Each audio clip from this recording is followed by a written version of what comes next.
Welcome to my Vasundhara Tamil channel.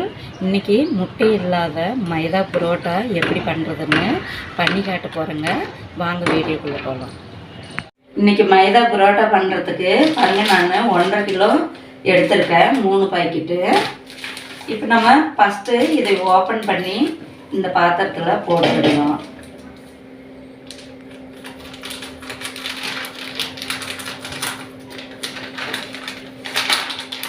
போட்டாச்சுங்க. உங்களுக்கு தேவைப்பட்டால் நீங்கள் எக்கு கூட சேர்த்துக்கலாம். ஆனால் நான் உப்பு தேவையான அளவுக்கு உப்பு போட்டுக்கலாம். செக் பண்ணிட்டு போட்டுக்கலாம். எண்ணெய் 2 டீஸ்பூன் எண்ணெய்.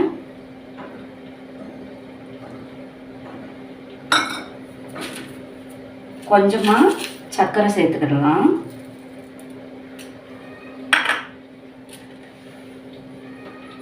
நெய் 2 டீஸ்பூன்.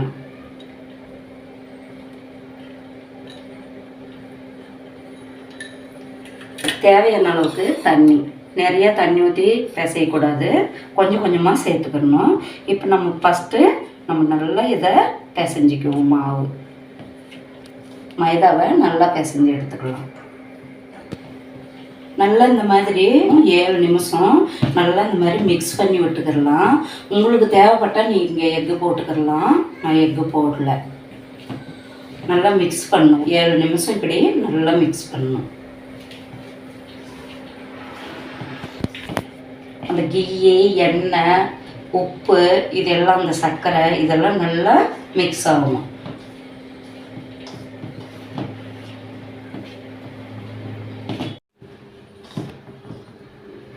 7 நிமிஷம் நல்லா மாவு நல்லா மிக்ஸ் ஆகிடுச்சிங்க. பாருங்கள், இந்த மாதிரி இருக்கணும். பார்த்தீங்களா? இப்படி இருக்கணும். இப்போ தான் நம்ம தண்ணி ஊற்றி நம்ம இதை நல்லா பிசைஞ்சிக்கணும். சரி வசந்தா, இதில் தண்ணி விட்டு நல்லா பிசைஞ்ச அப்புறம் எவ்வளோ நேரம் ஊற வைக்கணும்? இது 2 மணி நேரம் ஊறணும். ஃபஸ்ட்டு இது மிக்ஸ் பண்ணிட்டோம் பூரா.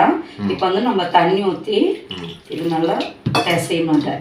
தண்ணி இதில் நிறையா நிறையெல்லாம் விடக்கூடாது, கொஞ்சம் கொஞ்சமாக விட்டு சேர்த்துக்கணும் தண்ணி.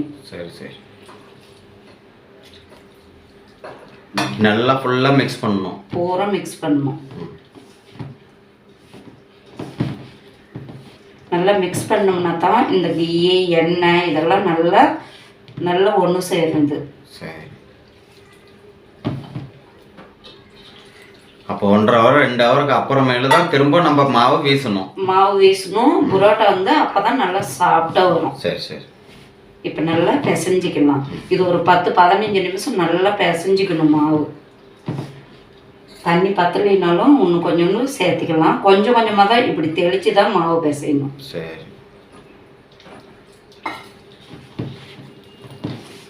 இன்னைக்கு பரோட்டா தான் ஸ்பெஷல் நம்ம வீட்டில். சண்டேன்னு இல்லை, எப்போ வேணாலும் பண்ணிக்கலாம். நம்ம தான் இதுக்கு முன்னாடியே 2-3 வாட்டி பண்ணியிருக்கிறோமே. ஒரு கெஸ்ட் வந்துட்டாலும் நம்ம இது பண்ணிக்கிறலாம். இல்லை வீட்லேயே குழந்தைங்களுக்கு, பெரியவங்களுக்கு எல்லாத்துக்குமே புரோட்டான்னா பிடிக்கும் இல்லைங்களா? எல்லாத்துக்குமே. எனக்கு பரோட்டா ரொம்ப பிடிச்சது. இன்னைக்கு அதான் புரோட்டா பண்ணுறோம்ல, சாப்பிடுங்க.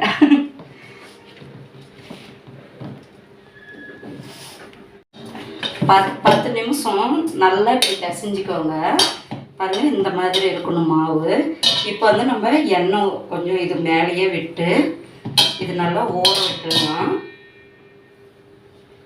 மாவு அப்போ தான் காயாமல் இருக்கணும்.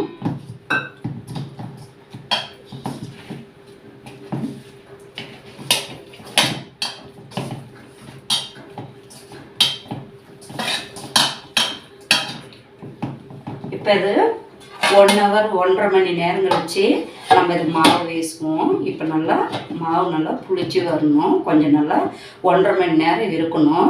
நீங்கள் டைம் இருந்துச்சுன்னா 2 மணி நேரம் கூட விடலாம். ஆனால் 1 hour 1.5 மணி நேரத்தில் நம்ம நல்லா மாவு வீசி புரோட்டா நல்லா வருங்க. நம்ம இப்படியே இதை வச்சுருவோம் ஒரு பக்கம். 1.5 மணி நேரம் கழித்து நம்ம மாவு வீசுவோம். மார்பிள் கல் இருந்துச்சுன்னா இந்த மாதிரி எண்ணெய் நல்லா கல்லில் நல்லா இப்படி தடவிக்கலாங்க. இப்போ 1.5 மணி நேரம் ஆயிடுச்சு. இப்போ நம்ம மாவு எடுத்து இந்த கல்லுலேயே போட்டுக்கலாம். நல்லா மாவு இந்த மாதிரி உருண்டையாக நல்லா இப்படி நல்லா பிசைஞ்சிடணும்.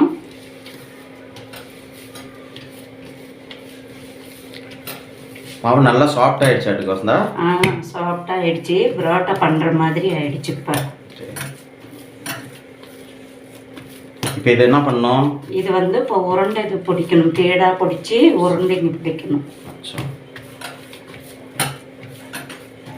மாவு இந்த மாதிரி கொஞ்சம் கொஞ்சமாக உருண்டைங்களாம் எடுத்துக்கலாங்க.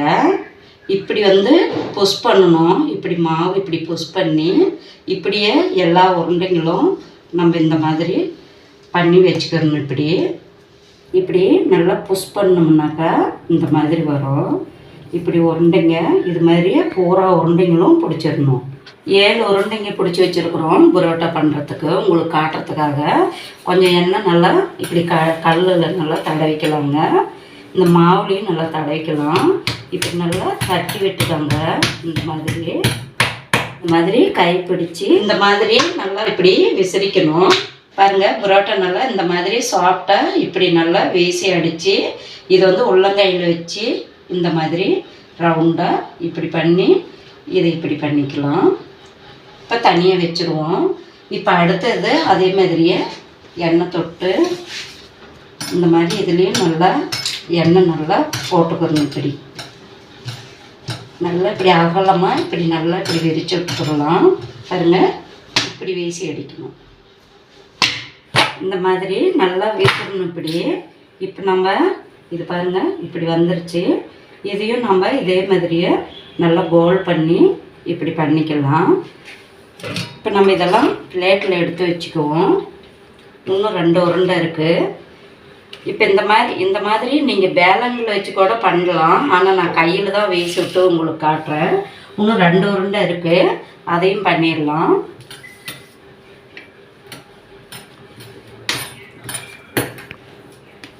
இதே மாதிரியே அந்த உருண்டையை உருட்டுனதுக்கப்புறம் எல்லாமே இதே மாதிரியே போட்டதுக்கப்புறம் உங்களுக்கு நான் காட்டுறேங்க. 5 உருண்டைங்களும் ஆயிடுச்சுங்க.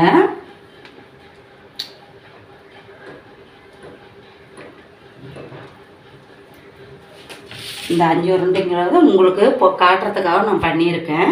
இப்போ நம்ம பரோட்டா எப்படி தட்டி போடுறதுன்னு தோசைக்கல்லில் தான் நான் போட்டு காட்ட போகிறேன் உங்களுக்கு. இந்த மாதிரி தாங்க பண்ணணும். நீங்கள் வேணால் கூட இந்த மாதிரி ரொட்டி பண்ணுற இது சப்பாத்தி பண்ணுற கட்டையில் கூட நீங்கள் உருட்டி பண்ணிக்கிறலாம். ஆனால் நான் கையில் வேசி விட்டு உங்களுக்கு காட்டியிருக்கேன். பரோட்டா நீங்கள் பண்ணுறது இல்லையா, இந்த மாதிரி பண்ணுற பரோட்டாவை எல்லாருமே வீட்டில் அவங்கவுங்க செஞ்சுக்கலாம்ல? எல்லாருமே செஞ்சுக்கலாம். நல்ல ஈஸியான மெத்தேடு தான்.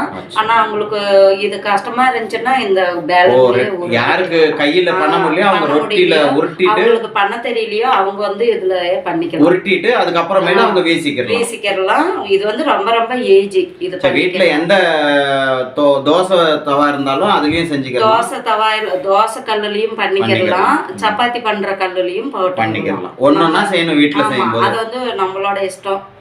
அவங்க கத்துக்கிட்டாங்கன்னாக்கா அவங்களோட இஷ்டம். நீங்களும் இப்ப ஒன்னொன்னா தான் போட்டு காட்ட போறீங்க? இப்ப நான் ஒன்னொன்னா தான் போட்டு காட்டுவேன். ஏன்னா நம்ம இது ஹோட்டல் இல்லையா, வீட்லயே தோசை கல்லையே போட்டு ஒன்னொன்னா போட்டு எடுத்து. சரி, நீங்க மாவு வீசும் போதே எங்களுக்கு சாப்பிடணும் போல இருக்கு. சீக்கிரமா செய்யுங்க.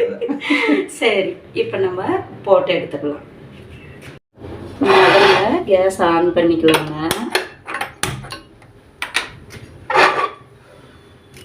கம்மி ஸ்டீமில் வச்சுருவோம். கொஞ்சம் இதில் எண்ணெய் விட்டுடுவோம். 2 செகண்டு இது சூடு ஏற்போம். இப்போ நம்ம அந்த பரோட்டாவை தேய்ச்சி எடுத்து இதில் போடுவோம். கொஞ்சமாக கல்லில் இப்படி எண்ணெய் தடவிக்கலாம். இப்போ இந்த உருண்டை பிடிச்சிருக்கிற பரோட்டாவை எடுத்து பாருங்கள், இந்த மாதிரி நல்லா இப்படி தட்டி கொஞ்சம் அகலமாக இந்த மாதிரி தட்டியாச்சு. இப்போ பாருங்கள், இப்போ நம்ம இதை கொண்டு போய் அந்த தோசைக்கல்லில் போட்டுக்குவோம். இப்போ ஸ்டீம் வேகப்படுத்திக்கலாம். இப்படி இந்த மாதிரி போட்டுருவோம். பாருங்கள், ஸ்டீம் நான் வேகமாக தான் வச்சுருக்கேன். கொஞ்சம் நல்லா எண்ணெய் விட்டுக்கலாம். இப்போ நம்ம இதை திருப்பி போட்டுக்கிடலாங்க. இந்த சர்க்கரை போடுறது எதுக்குன்னா, இது மேலே எல்லாம் பார்த்தீங்களா ப்ரௌன் கலராக இந்த மாதிரி வர்றதுக்கு தான் அந்த சர்க்கரை கொஞ்சோண்டு சேர்த்துறது. இந்த மாதிரி திருப்பி போட்டுக்கணும். தீ வந்து கொஞ்சம் கம்மியாக வச்சுக்கிடலாம்.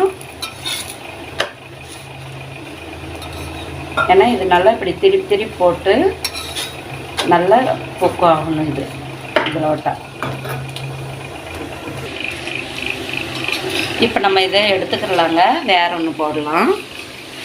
இது குக் ஆகட்டும். அது வரைக்கும் அது சூடாக இருக்கும்போதே நம்ம அதை கொஞ்சம் தட்டிக்கிடலாம். இது சூடாக இருக்கும்போதே இந்த மாதிரி நல்லா இப்படி தட்டிக்கிடணுங்க. பார்த்தீங்களா? அப்போ தான் இது நல்லா சாஃப்டாக வரும் பரோட்டா. பாருங்கள் எப்படி நல்லா ரேராக நல்லா இருக்குது பாருங்கள். ஒரு பாத்திரத்தில் இப்படி தனியாக வச்சுக்கிடுவோம். இப்போ நம்ம இதை ஒன்று ஒன்றா தட்டி நம்ம அங்கே போட்டுக்கலாம். எல்லாமே போட்டதுக்கப்புறம் உங்களுக்கு காட்டும்.